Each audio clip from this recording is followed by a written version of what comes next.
All right, you know how you guys were talking about that fighters union with all the good, respectable guys, and there's one person in there that was kind of like Bjorn. Yeah. So Dana White had a comment about that recently.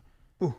And in the headline says Dana White fires back at scumbag Bjorn Rebney for involvement in MMAAA.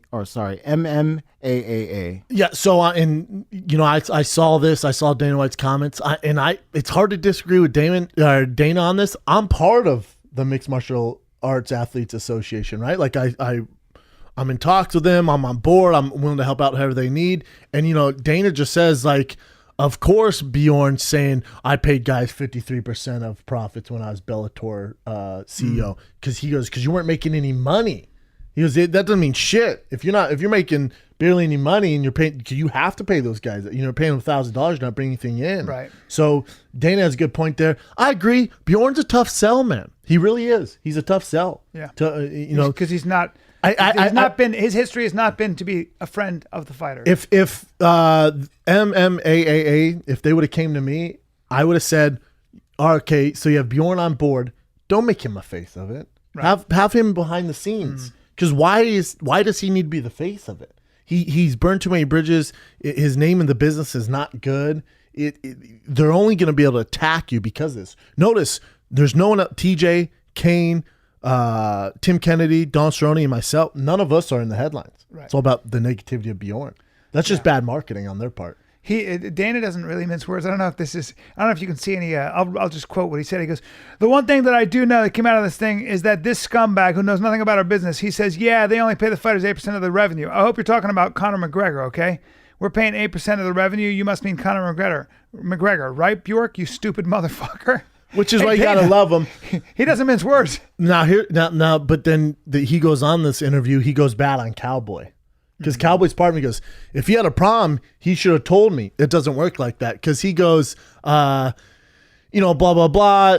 With Cowboy, he goes, I've done so much for that kid. He goes, when I saw Cowboy stand up, he goes, so I'm a little shocked by Cowboy Cerrone didn't give me a call. If you're unhappy or whatever, let me tell you this. First of all, he's the only headline like 3 fights, right? Fight nights. He's headlined 3 fights in his career. Never had a title in WC. Never held a title in the UFC.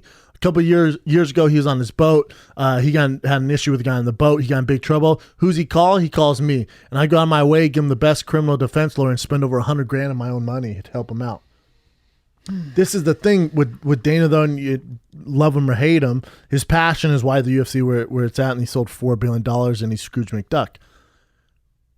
But you can't go bad on your own product. That's like, you just can't, because you can't be mad at Cowboy. And this is what the association really needs to be about. Yeah, Cowboy's doing fine. Yeah, Cowboy's headline fights. Yeah, Cowboy's a huge name. Cowboy's making money, and he's always been pro Dana White.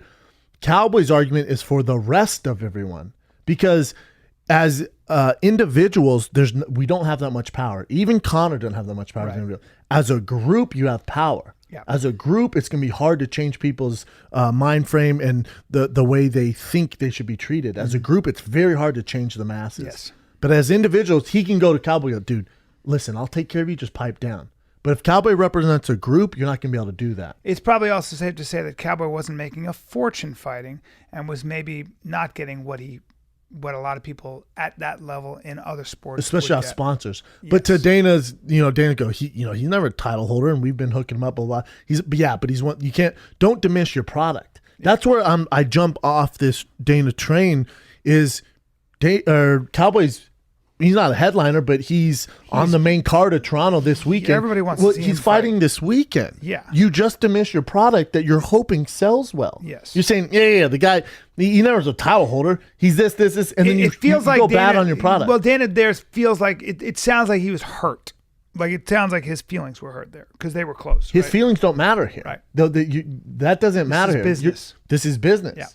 Yeah. This is business, and Cowboy deserves more. And by him going, he should have called me. Again, you go back to as a unit, you're strong. As individuals, you're not. Right. So if Cowboy would have just called him, nothing changes. Cowboy's probably not up there. Sure. Because they pay Cowboy, he shuts up, goes his separate way, yeah. does his thing.